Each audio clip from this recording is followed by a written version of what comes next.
साथियों नमस्कार। बहुत बहुत स्वागत है आप सबका हमारे चैनल पर। साथियों पिछली कड़ियों में महत्वपूर्ण 20 प्रश्न हमने देखे और इस पांचवी कड़ी में पांचवें सेट में प्रश्नों के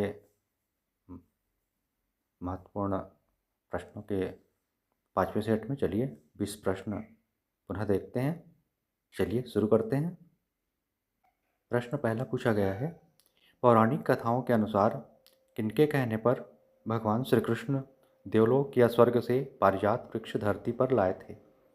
आपको बताना है पौराणिक कथाओं के अनुसार किनके कहने पर भगवान श्री कृष्ण देवलोक या स्वर्ग से पारिजात वृक्ष धरती पर लाए थे। आपको ये ऑप्शन दिए गए हैं। Option A Devi Rukmini, B Devi Shri Radha, C दिया है देवी सत्यभामा, या फिर ऑप्शन डी दिया है देवी जाम्बती। तो इसका सही उत्तर है पौराणिक कथाओं के अनुसार श्री कृष्ण जी जो हैं वो देवी सत्यभामा के कहने पर देवलोक से पारिजात वृक्ष धरती पर लाए थे। तो देवी सत्यभामा इसका सही उत्तर होगा। ऑप्शन नंबर सी हमने सेलेक्ट कर लिया। चलिए आगे बढ़ते हैं, अगला प्रश्न देखते हैं। अगला प्रश्न पूछा गया है, पाकिस्तान के किसी भी उच्च न्यायालय में पहली मुख्य न्यायाधीश बनने वाली महिला कौन है? प्रश्न आपने देख लिया। पाकिस्तान के किसी भी उच्च न्यायालय में पहली मुख्य न्यायाधीश बनने वाली महिला कौन है? ये चार ऑप्शन दिए गए हैं। ए आलिया भट्ट, बी आलिया नीलम, सी आलिया सरोज, या फिर डी अदा जाफरी। तो इसका सही उत्तर है आलिया नीलम जो है वो पाकिस्तान के किसी भी उच्च न्यायालय में पहली मुख्य न्यायाधीश बनने वाली महिला हैं। तो आलिया नीलम इसका सही उत्तर है। ऑप्शन नंबर बी में दिया गया है, हमने सेलेक्ट कर लिया। चलिए आगे बढ़ते हैं, अगला प्रश्न देखते हैं। अगला प्रश्न पूछा गया है, प्रश्न क्रमांक तीसरा, समुद्र का जल नीला क्यों दिखाई देता है? आपको बताना है समुद्र का जल नीला क्यों दिखाई देता है। आपको ऑप्शन दिए गए हैं। ए प्रकीर्णन, डिस्पर्शन या स्कैटरिंग, बी दिया है अपवर्तन या रिफ्रैक्शन, सी दिया है परावर्तन या रिफ्लेक्शन, या फिर ऑप्शन डी दिया है ध्रुवन या पोलराइजेशन। तो साथियों समुद्र का जल जो है वो प्रकीर्णन या डिस्पर्शन अथवा स्कैटरिंग के कारण नीला दिखाई देता है। आपने पढ़ा होगा कक्षाओं में, जब सूर्य का प्रकाश पृथ्वी के वायुमंडल से होकर गुजरता है तो वहाँ मौजूद विभिन्न गैसों या परमाणुओं या अणुओं द्वारा अवशोषित कर लिया जाता है। ये परमाणु फिर से प्रकाश को सभी दिशाओं में पुनः उत्सर्जित करते हैं और बिखर जाते हैं। इस घटना को प्रकाश का प्रकीर्णन कहा जाता है।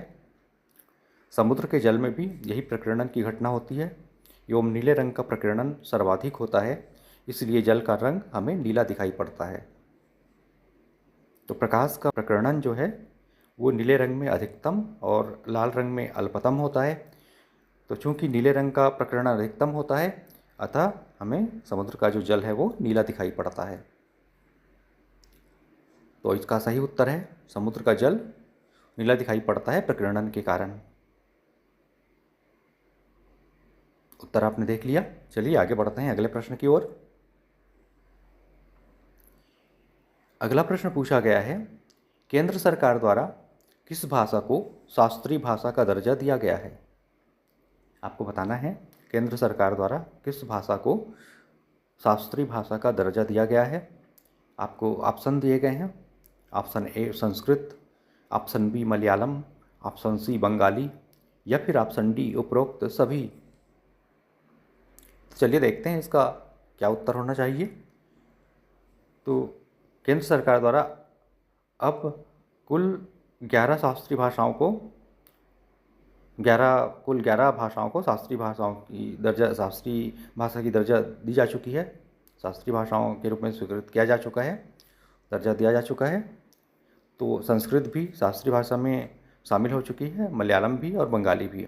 तो उपरोक्त सभी यानी ऑल ऑफ द अबव इसका सही उत्तर होगा। भारत में अब तक कुल 11 शास्त्रीय भाषाएं हो गई हैं।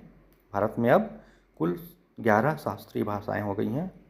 तमिल, संस्कृत, कन्नड़, तेलुगु, मलयालम, उड़िया, मराठी, असमिया, बंगाली, पाली और प्राकृत। तो ये सभी 11 भाषाएं शास्त्रीय भाषाओं के रूप में स्वीकृत की गई हैं, मान्य की गई हैं। तो ये इनको दर्जा दिया गया है शास्त्रीय भाषा का, ये सभी 11 भाषाओं का। तो ये चूँकि ये जो ऑप्शन दिए गए हैं विकल्प में वो सभी इसलिए सूची में शामिल हैं। तो ये इसका उत्तर हो जाएगा उपरोक्त सभी all of the above. Option number D सही है। चलिए आगे बढ़ते हैं। अगला प्रश्न पूछा गया है, महाराष्ट्र के अहमदनगर का नाम क्या रखा गया है? महाराष्ट्र के अहमदनगर का नया नाम क्या रखा गया है? ए दिया है दुर्गावती नगर, बी दिया है लक्ष्मीबाई नगर, सी दिया है अहल्या नगर या फिर डी दिया है पद्मावती नगर। तो महाराष्ट्र के अहमदनगर का नया नाम अहल्या नगर रखा गया है। इसका सही उत्तर हो जाएगा अहल्या नगर, ऑप्शन नंबर सी, विकल्प क्रमांक सी सही है। ये हमने सेलेक्ट कर लिया। चलिए अगले प्रश्न की ओर चलते हैं। अगला प्रश्न पूछा गया है,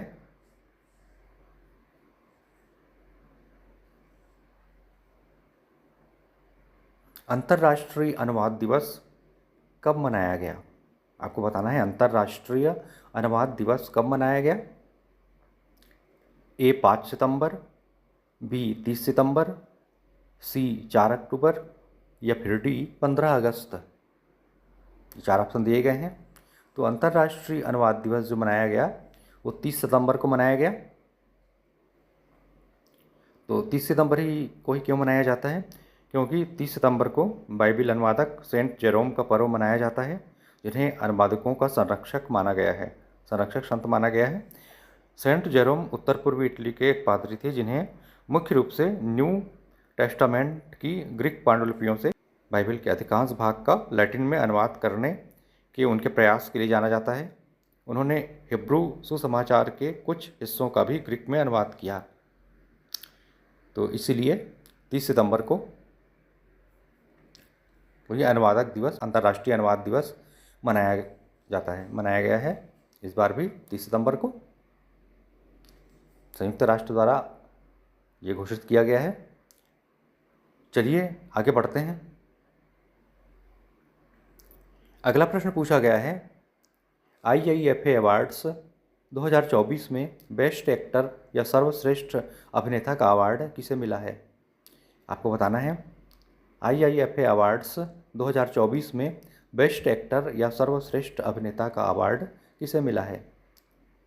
option A Shahrukh Khan, option B Vicky Kaushal, option C Ranveer Kapoor या फिर ऑप्शन डी अनिल कपूर।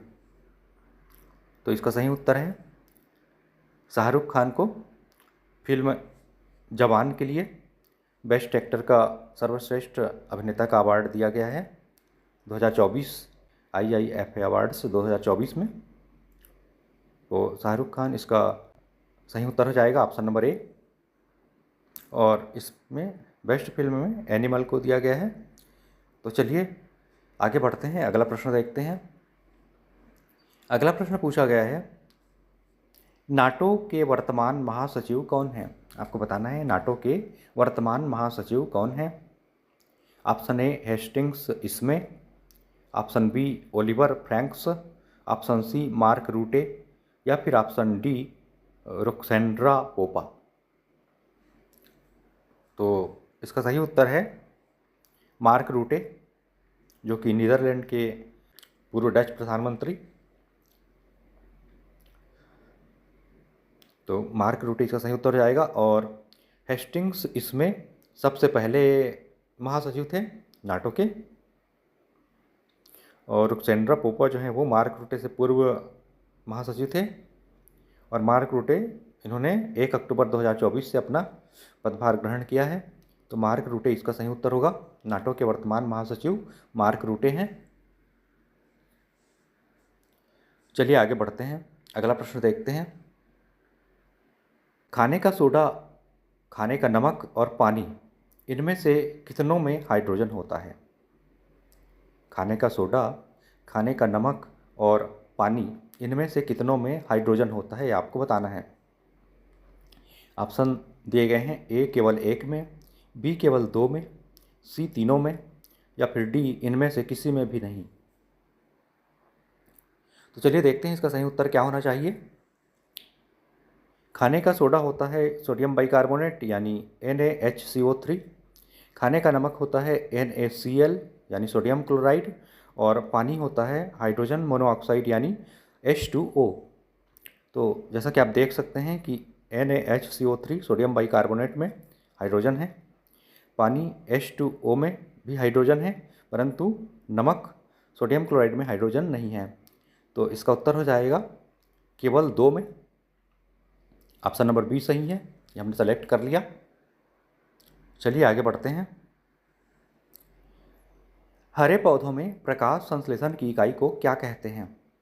हरे पौधों में प्रकाश संश्लेषण की इकाई को क्या कहते हैं? ए दिया है कैंडेला, बी दिया है जूल, सी दिया है क्वांटोसोम, या डी दिया है हर्ट्ज।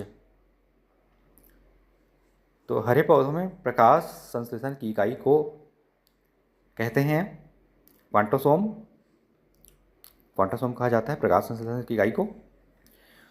तो यह एक वर्णक और प्रोटीन का एक जटिल रूप होता है जिसमें 230 से 250 क्लोरोफिल अणु होते हैं। यह प्रतिक्रिया के केंद्र में पाया जाता है जहां प्रतिक्रिया का प्रारंभिक चरण होता है। तो क्वांटोसोम इसका सही उत्तर होगा। ऑप्शन नंबर सी सही है, सी इसका सही उत्तर हो जाएगा। चलिए सेलेक्ट कर लेते हैं, ये क्वांटोसोम इसका सही उत्तर हुआ। चलिए आगे बढ़ते हैं, अगला प्रश्न देखते हैं। प्रश्न क्रमांक 10वां, 1564 ईस्वी में जजिया कर किसने समाप्त किया? प्रश्न पूछा गया है 1564 ईस्वी में जजिया कर किसने समाप्त किया? ऑप्शन ए दिया है अशोक, ऑप्शन बी दिया है औरंगजेब, ऑप्शन सी दिया है बाबर, या फिर ऑप्शन डी अकबर। चलिए देखते हैं इसका उत्तर क्या होना चाहिए। तो 1564 ईस्वी में जजिया कर समाप्त किया था अकबर ने। ऑप्शन नंबर डी में दिया गया है, तो ऑप्शन डी सही है, अकबर इसका सही उत्तर हो जाएगा।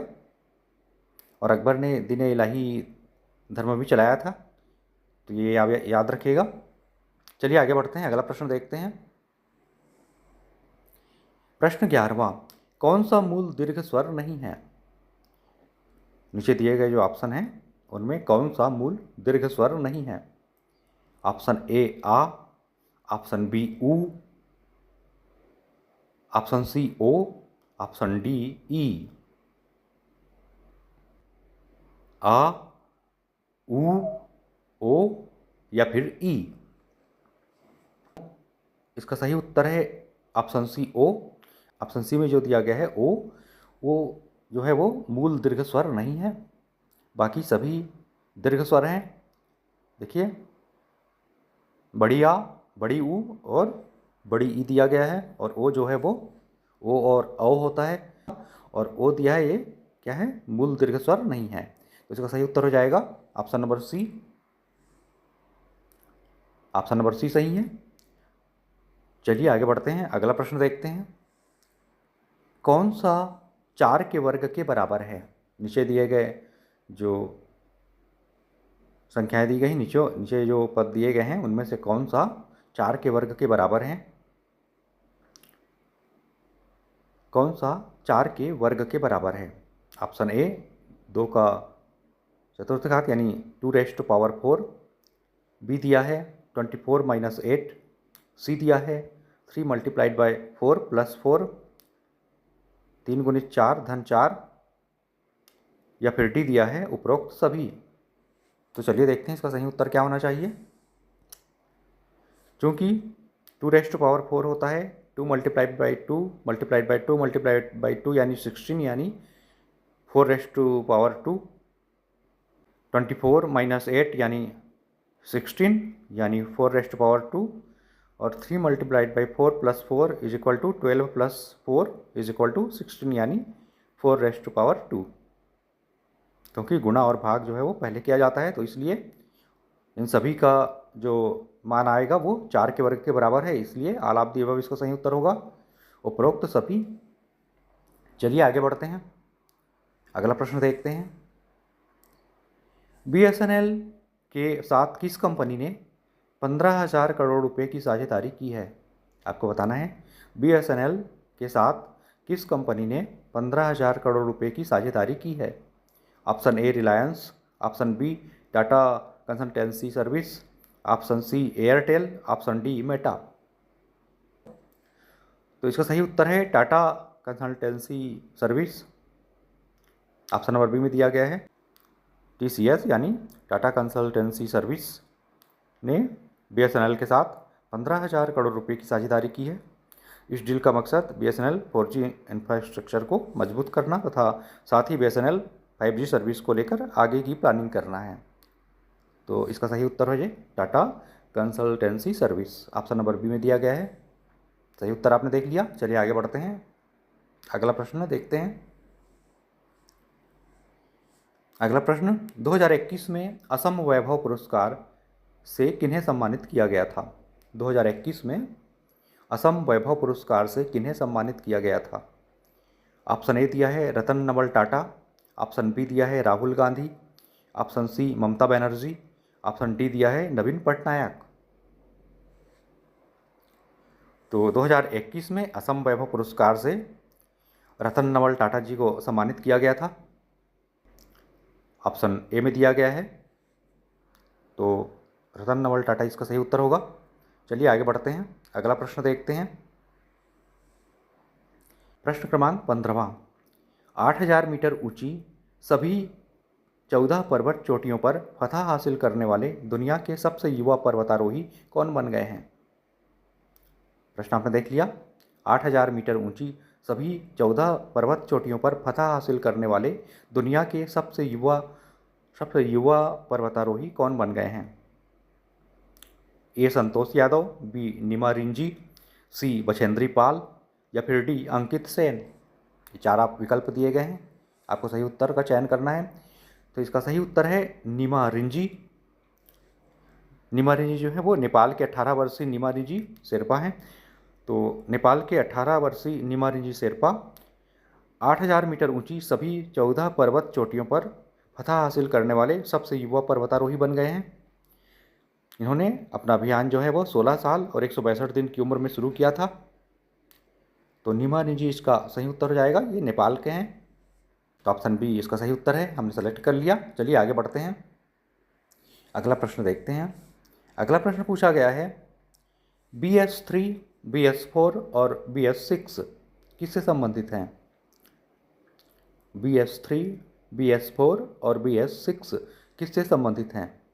ऑप्शन ए दिया है वाहन व्हीकल, ऑप्शन बी दिया है टीवी, ऑप्शन सी दिया है टेलीफोन और ऑप्शन डी दिया है camera.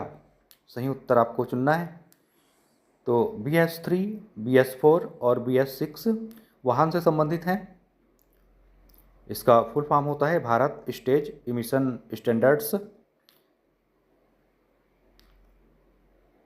Bharat stage emission standard 6 vehicle से संबंधित है। तो व्हीकल इसका सही उत्तर जाएगा वाहन। BS3, BS4 और BS6 वाहन से संबंधित हैं। चलिए आगे बढ़ते हैं। अगला प्रश्न देखते हैं।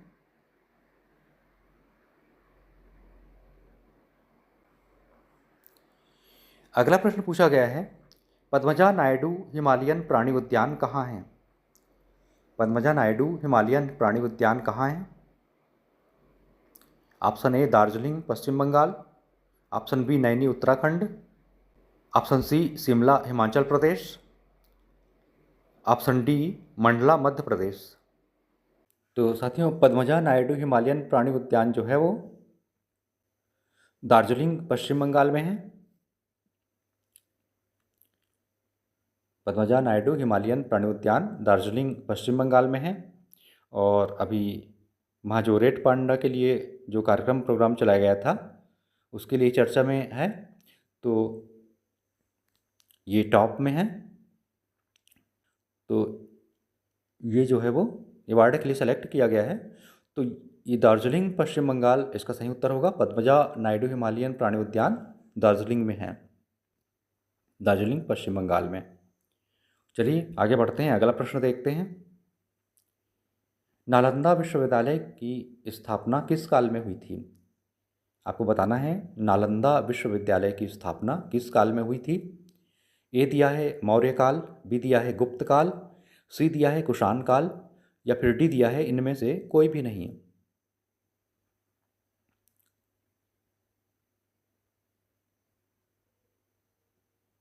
प्रश्न आपने देख लिया। इसका सही उत्तर है गुप्त काल में। नालंदा विश्वविद्यालय का इतिहास बहुत समृद्ध है। इसका इतिहास जो है वो 5वीं शताब्दी ईस्वी से जुड़ा है, जब इसकी स्थापना गुप्त वंश के सम्राट कुमार गुप्त ने की थी। यानी ये गुप्त काल में इसका निर्माण हुआ था, गुप्त काल में इसकी स्थापना हुई थी नालंदा विश्वविद्यालय की। तो गुप्त काल इसका सही उत्तर हो जाएगा। नालंदा विश्वविद्यालय की स्थापना गुप्त काल में हुई थी। चलिए आगे बढ़ते हैं, अगला प्रश्न देखते हैं। खुसरो बाग आपको कहाँ देखने को मिलेगा? खुसरो बाग आपको कहाँ देखने को मिलेगा? Option number A Bhopal, option B Mumbai, option C Kolkata, या फिर ऑप्शन डी प्रयागराज। तो खुसरो बाग जो है वो प्रयागराज में है, इलाहाबाद में। इसका सही उत्तर हो जाएगा प्रयागराज। ऑप्शन नंबर डी सही है, हमने सेलेक्ट कर लिया। चलिए आगे बढ़ते हैं, आज का फाइनल क्वेश्चन देखते हैं। अगला प्रश्न, 23.5 डिग्री उत्तर अक्षांश रेखा किस नाम से जानी जाती है? 23.5 डिग्री उत्तरी अक्षांश रेखा किस नाम से जानी जाती है? ऑप्शन ए दिया है भूमध्य रेखा, ऑप्शन बी दिया है ग्रीनविच रेखा, ऑप्शन सी दिया है कर्क रेखा, या फिर ऑप्शन डी दिया है मकर रेखा। ऑप्शन आपने देख लिया, विकल्प आपने देख लिया। चलिए आगे देखते हैं, इसका सही उत्तर क्या होना चाहिए। 23.5 डिग्री उत्तरी अक्षांश रेखा को कर्क रेखा कहा जाता है। तो कर्क रेखा इसका सही उत्तर होगा। 23.5 डिग्री उत्तरी अक्षांश रेखा कर्क रेखा के नाम से जानी जाती है।